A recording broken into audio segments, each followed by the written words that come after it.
Kas tõesti mu kodumaa on nii ilus või? Läheb hing kinni selle asja peale. Kas tõesti mu kodumaa on nii ilus või? Tere, mina olen Ülle ja ma räägin teile, kuidas minust tehti nali. See oli üks ilus suvepäev, millal see video sündis. Tegelikult sai kõik alguse hoopis mitu kuud varem, kui hakati otsima osalisi uude tõsielusarja. Saade tegi seda Krista Lensin, Maamees otsib naist. Tere, mina olen Krista ja täna ma tahan tutvustada teile erinevaid mehi. Neil kõigil on 2 ühist joont.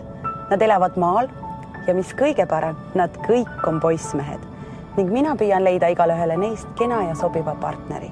Mina nägin ka seda reklaami ja mul tekkis ka kohe mõte.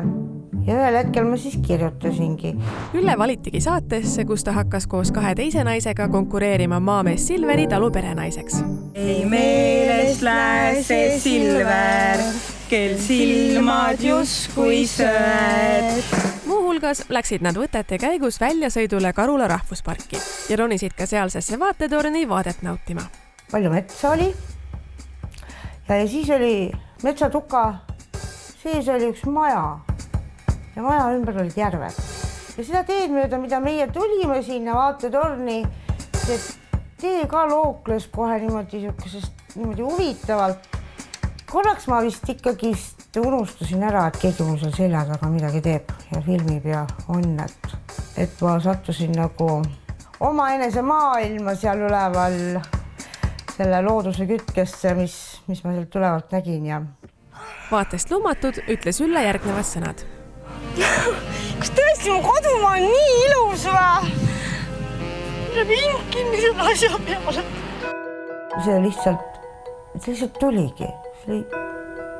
Ma ei tea, kust ta tuli.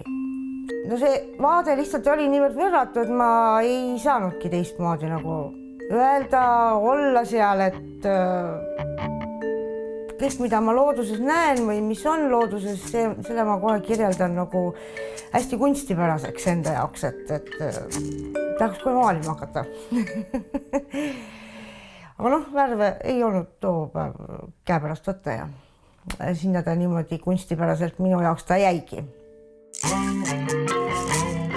Kui ma seda saadet esimest korda ise vaatasin, siis ma ei arvanud, et sellest võib midagi tulla. Läksin oma eluga edasi. Ma ei mõelnud, et sellest võiks nagu midagi sündida, et see läheb kuskile edasi. Aga televaatajatele jättis Ülle suur emotsioon kustumatu mulje ning äkitselt rääkisid sellest kõik. Ja Ülle lause oli igal pool. Levis nagu kulu tuli. Issand jumal! Ülle emotsioon tekitas inimestes palju nalja ja sellest tehti lugematu arv paroodiaid.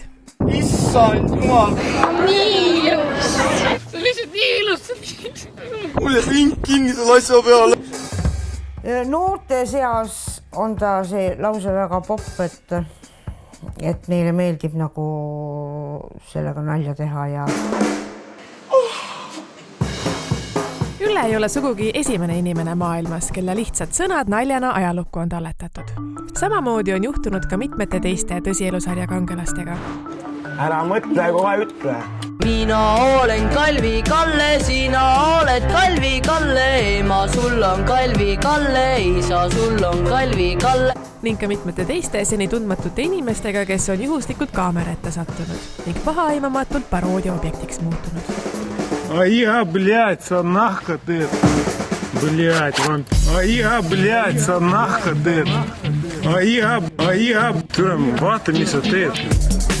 Mina ei tea, mina olin pauga otsas, kui puu käis. Miljon, võte, miljon. Kas tõesti mu kodumaa on nii ilus või?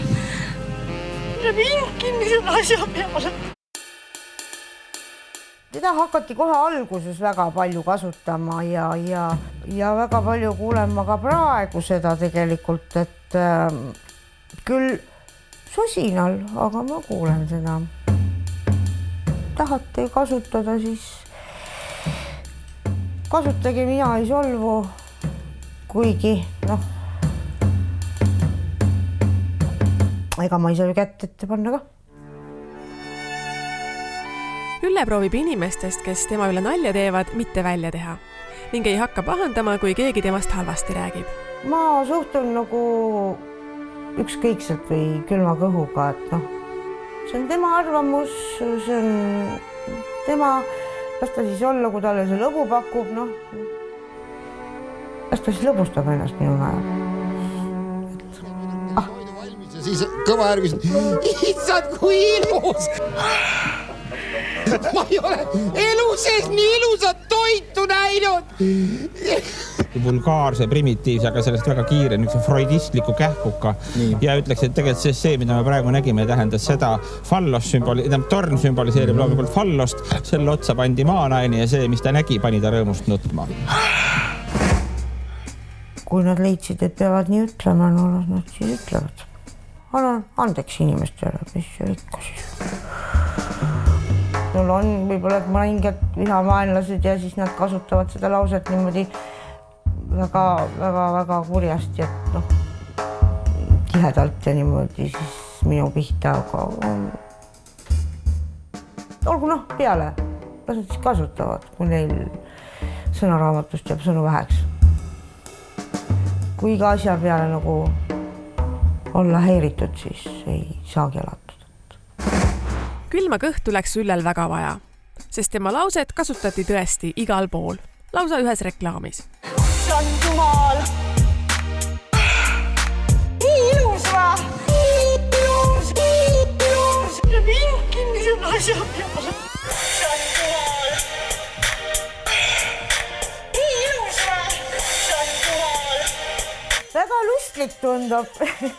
Et mulle teeb see nagu pigem nalja ja on niisugune humoorikas, et kui keegi nagu kasutab või ütleb, et isegi need kommentaarid, mis olid kirjutatud ja tehtud, ma lugesin neid. Ma ei tea, ma mõtlesin, et las olla. Nii palju, kui on inimesi, nii palju on arvamusi. Kui sa hakkad nagu kõikidest asjadest negatiivselt mõtlema ja võtad kõiki asju liiga tõsiselt, jah, elu on küll tõsine, aga kõiki asju ei ole vaja tõsiselt võtta, tuleb võtta nalja ja naeruga, minna edasi, ega sellepärast elu seisma ei jää. Ülle positiivne ellusuhtumine sellisesse olukorda sattumise juures mõjus paljudel ebausutavalt ning vahepeal hakkasid levima lausa kuulujutud, et naine on video pärast endalt elu võtnud. Saingi teada selle kaudu, kui mulle üks tuttav helistas. Ülle, me kuulsime sellist uudist. Ma ütlesin, kust te kuulsite niisugust uudist? Õhtulehest lugesime. Õhtulehest? Mis on jumal hoidku veel. Kuulge, et ärge seda Õhtulehte nii kõvasti lugege, et see ei ole ikka päris see. Sellepärast enesetappu teha ei ole küll mõtet. Et see on ainult hetk meie elus.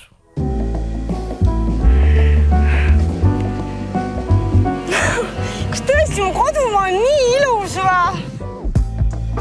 Nüüdseks on sellest hetkest, mil video sündis, möödas 13 aastat.